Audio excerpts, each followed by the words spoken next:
Vamos a ver un tema que, si bien es de infectología, se aplica en casi toda la medicina, que es la alergia a los antibióticos, en específico a la penicilina y la resistencia a la penicilina también o a las penicilinas, porque hay distintos tipos. Sepamos que hay distintos tipos de alergia y vamos a ver varios ejemplos acá y que por lo general la alergia a los fármacos se puede clasificar en mediada por IgE, que habitualmente es una reacción inmediata, así a los pocos minutos, máximo 30 minutos, y las no mediadas por IgE, que habitualmente son un poco más tardías, que aparecen, ejemplo, 1 o 2 días después. Aparte de eso, se pueden subclasificar en las que son leves y las que son graves. Como cosa importante acá es saber cuál es cada una. Ejemplo de leve mediada por IgE, la urticaria, ¿sí? Me lleno de ronchas y me pica, pero no me pasa nada. O bien que hago un poco de tos al poco rato. Una no mediada por IgE leve, el más clásico es el rash eritematoso común y corriente, ese que aparece al segundo o tercer día después de estar con fármaco. Otro ejemplo, un eritema multiforme menor, por ejemplo, que no es algo grave.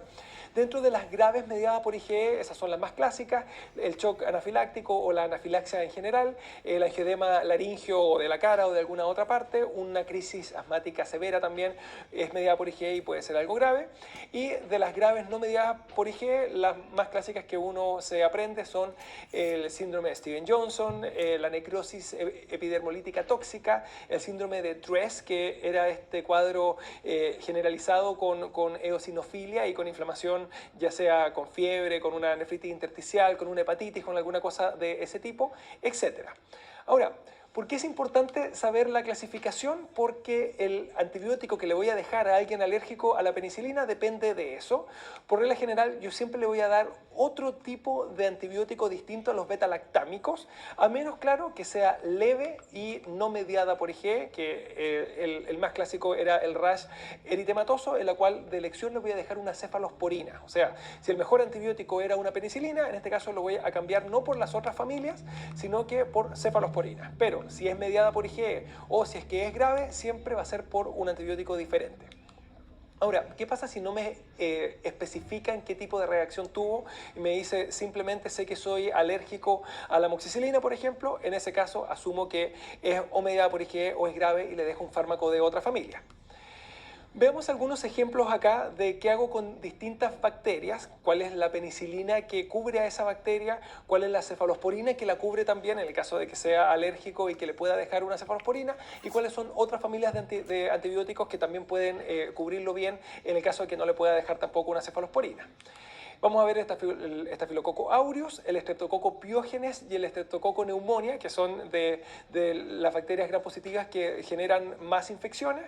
El estafilococo aureus se maneja habitualmente con cloxacilina o con flucloxacilina o con oxacilina, o también llamada meticilina. Todas esas son de las penicilinas. Dentro de las cefalosporinas habitualmente son las de primera generación, dígase el cefadroxilo vía oral, la cefalotina, o bien por vía endovenosa la cefasolina. Algunos otros fármacos que lo cubren relativamente bien son la clindamicina, la sulfametoxazol más trimetoprim y aparte la vancomicina que cubre bien al estafilococo resistente, además, que lo vamos a ver en un ratito más.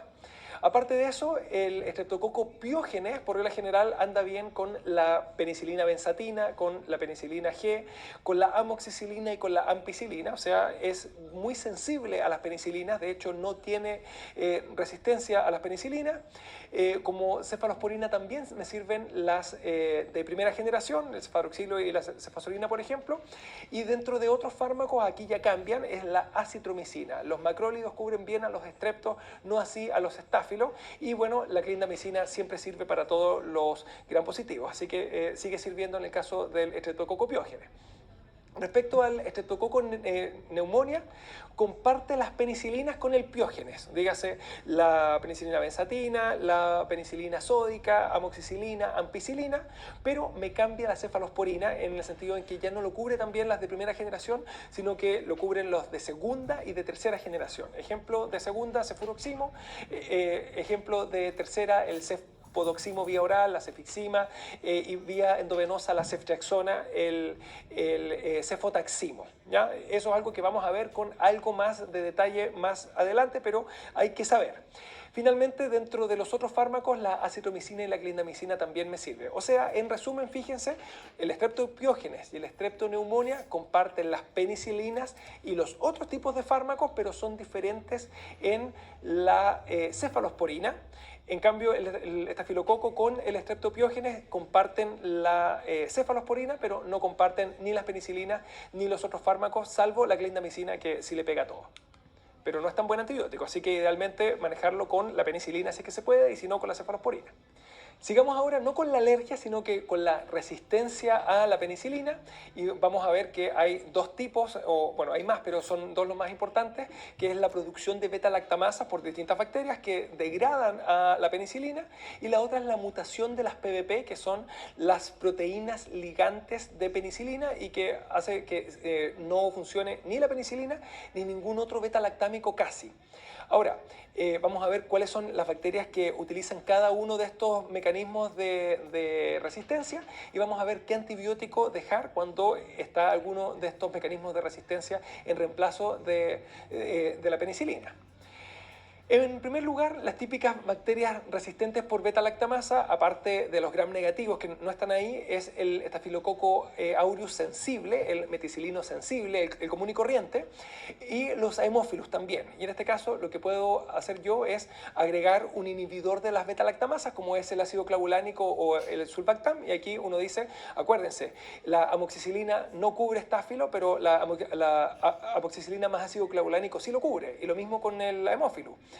O bien puedo usar alguna penicilina que por sí misma sea resistente a las beta-lactamasas, como la cloxacilina, la flucloxacilina, la oxacilina, la meticilina, que es lo mismo que la oxacilina por si acaso, o bien uso otro beta-lactámico como las cefalosporinas, que son resistentes a las beta-lactamasas igualmente, ya sea de primera, segunda o tercera generación, según qué fármaco, qué bacteria sea la que estoy atacando. Acuérdense, de primera generación para estáfilo, de segunda o tercera generación para hemófilos, por ejemplo. ¿Qué bacterias, en cambio, tienen el otro mecanismo de resistencia, las mutaciones de las PBP?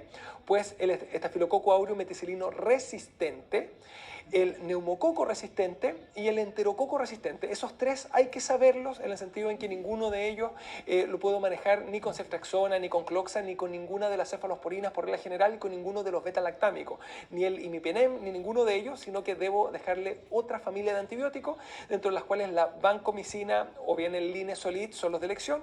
Por regla general uno parte con vancomicina, y la vancomicina es el tratamiento de elección para el estafilococo meticilino resistente, para el neumococo resistente y para el enterococo resistente. El linezolid me sirve también en los tres casos, cuando es resistente a la vanco también o tiene algún efecto adverso, y finalmente cuando ya no me queda nada recurro a las otras familias que las puedo dar, ya sea un puro fármaco o mezclas de fármacos, intentando tener alguna cobertura un poquito más potente. Ahora, ¿qué pasa cuando hay un microorganismo BLE? Que BLE significa una beta-lactamasa de espectro expandido, que número uno hay que recordar es que esta beta-lactamasa no solamente va a degradar a las penicilinas, sino que a las cefalosporinas, y que se ve justamente en el antibiograma porque es resistente a la amoxi, a la ampicilina, pero igualmente a la ceftriaxona y la cefazolina, o sea, es resistente a las cefalosporinas también. En ese caso, por regla general, se le deja otro tipo de beta-lactámicos, que son los carbapenémicos, dígase el imipenem, el ertapenem, el meropenem. Y bueno, esto hay que aprenderlo, así que a estudiarlo y a repasarlo hasta que se lo sepan, pero perfecto. Que estén bien.